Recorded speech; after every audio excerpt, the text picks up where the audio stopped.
SPG Lalji પટેલનો કડીમાં હુંકાર, ફિલ્મી ગેંગસ્ટર ન બનવું, શિક્ષણમાં પૈસા વાપરવું. મહેસાણાના કડીમાં એસપીજી અધ્યક્ષ લાલજી પટેલે સમાજ સુધારણા માટે લાલાંગ કરતા મોટા નિવેદનો આપ્યા છે. રીલ લાઈફ ગેંગસ્ટર ફિલ્મો જોઈને ગેંગસ્ટર બનવા મથતા અને વ્યસનના રવાડે ચડેલા યુવાનોને લાલજી પટેલની ટકોર દેખાદેખી બંધ કરો, શિક્ષણ પર ફોકસ, મંદિરોના પાટોત્સવમાં કરોડોનો ધુપાડો કરવાને બદલે એ જ પૈસા શિક્ષણ અને સ્પોર્ટ્સ પાછળ ખર્ચવા અપીલ. હાઈટેક સમાજ પાટીદાર સમાજ માટે ટૂંક સમયમાં એઆઈ એપ અને કડીમાં હાઈટેક લાઇબ્રેરી બનશે. કડક ચેતવણી, લગ્ન નોંધણીમાં ગોબાચારી કરનારા સાવધાન, દીકરીઓની સુરક્ષા માટે કડક કાયદાની માંગ. બોટમ લાઈન, સમાજને ખોટા ખર્ચ અને વ્યસન છોડી ટેકનોલોજી અને પ્રગતિ તરફ વળવા લાલજી પટેલની હાંકલ. અહેવાલ કાર્તિક પૂજારા, મહેસાણા. ગેંગસ્ટર પેલું ધુરંધર પિક્ચર જોયું ને, એ બધાને ગેંગસ્ટર બનવું હોય. બાઇકની અદા, ગાડીની અદા, પિસ્ટલ પીવાની અદા, ડ્રિંક કરવાની અદા. આજનો યુવાન વ્યસનમાં કેટલો તરબડ યાર, તમે જોવા જ ખરા. આજે દુઃખ સાથે મારે કહેવું પડે કે ગુજરાતની અંદર કોઈ પણ પેપરની અંદર નામ આવે ને પાટીદાર સમાજનું તો કાળજું કંપી જાય યાર.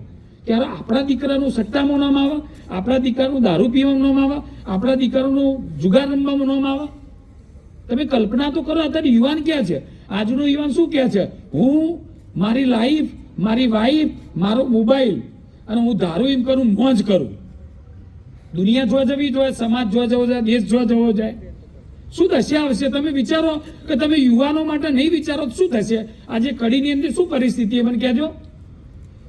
અને હજી એ કહું છું કે મહાસંમેલન એટલા માટે બોલાવવાનું, જો તમારે જાગવાનું હોય તો બોલાવવાનું હોય. બાકી 50,000 લોકો બોલાયા, મેં જોયો કેટલા બધા ફંક્શનો, ઘેર ઘેર જઈને બધા પાસ વેચ્યા, લોકો આયા, આઈને જમીન જતા રહ્યા. કને યાદ રહ્યું ભાઈ?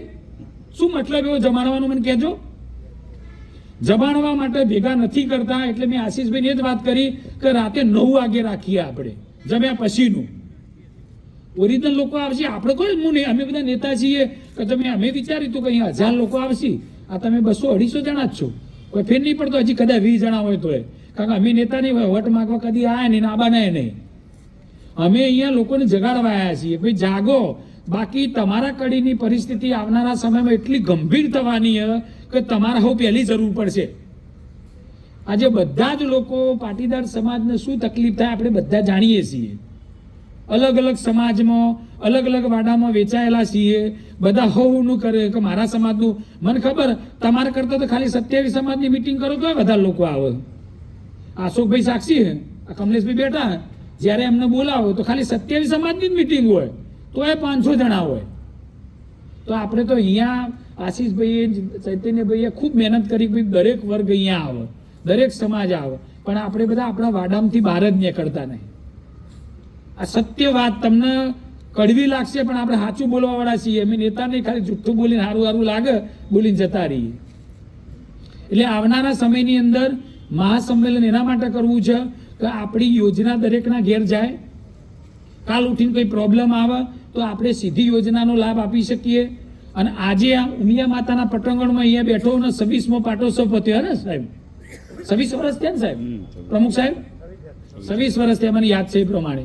ગઈ વખત જ પ્રોગ્રામ કર્યો તો 26 વર્ષ થયા. આ ભૂમિ, પાવન ભૂમિ પરથી તમને કહું છું કે તમે કોઈ પણ પાટીદારને પૈસાની જરૂર હોય તો કોઈને ફોન નહીં કરવાનો. લ્યો, કોઈ પણ પાટીદારને પૈસાની જરૂર હોય તો કોઈને ફોન નહીં કરવાનો, એસપીજી ઓફિસે જ ફોન કરવાનો.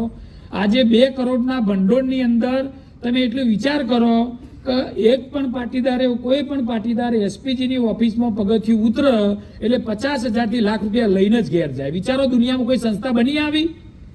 કોઈ કાગળ, કોઈની ભલામણ વગર. આ બેનની વાત જોઈ લો, આજની લાઈવ. આજમાં 2 મદદ કરી, એક બનાસકાંઠામાં મદદ કરી, 51,000ની આ બેનને મદદ કરી. તમે વિચારો કે અમે એવું કરવા જઈએ છીએ કે પાટીદારને કોઈના સામે હાથ લાંબો ના કરવો પડે. તો આ યોજના એટલા માટે લાયા છીએ. અને એમાં જે યોજનામાં જોડાયો હોય એને તો સીધી મદદ સભ્યો દ્વારા મળવાની, સમજી લો તમે. એટલે આવનારા સમયની અંદર આપણે કોઈ પણ વ્યક્તિને દુઃખ ના આવે એવું આયોજન કરીને બેઠા છીએ. તમે વિચારો કે 1.25 કરોડ લોકો જે દિવસે જોડાશે, 2-5 વર્ષની અંદર જોડાવવું જ પડશે.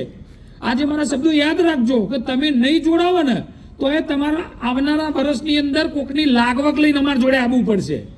તમારે વેટિંગમાં હશે. જેમ અત્યારે 2,000 લોકો વેટિંગમાં.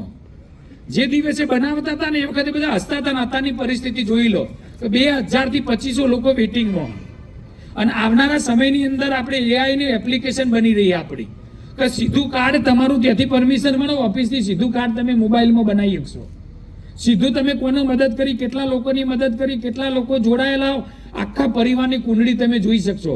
કેટલા કુંવારા, કેટલા વઢા, બધી વસ્તુની ખબર પડશે. સમાજની અંદર અત્યારે પરિસ્થિતિ હું તમને ખબર છે, 3 આંદોલનો એસપીજીએ સફળ કર્યા. પાટીદાર અનામત આંદોલન, લવ જેહાદનું આંદોલન, એલઆરડી આંદોલન. અને હવે જે આપણે ચલાવી રહ્યા છીએ, આપણી દીકરીઓ ભાગી, એટલે મતલબ યુવા દીકરીઓ, ઓલ સમાજની યુવા દીકરીઓ બચાવવાનું કામ છે. એકલી પાટીદાર સમાજની વાત નથી. અત્યારે દીકરી રોજના 10 ફોન તો ખાલી મારા ઉપર આવે કે લાલજીભાઈ ગમે તે કરો, અમારી દીકરી ભાગી જઈ છે, એને બચાવો. આજનો જ તમને કિસ્સા બતાવી દઉં, તમે જોઈ શકો મોબાઈલની અંદર.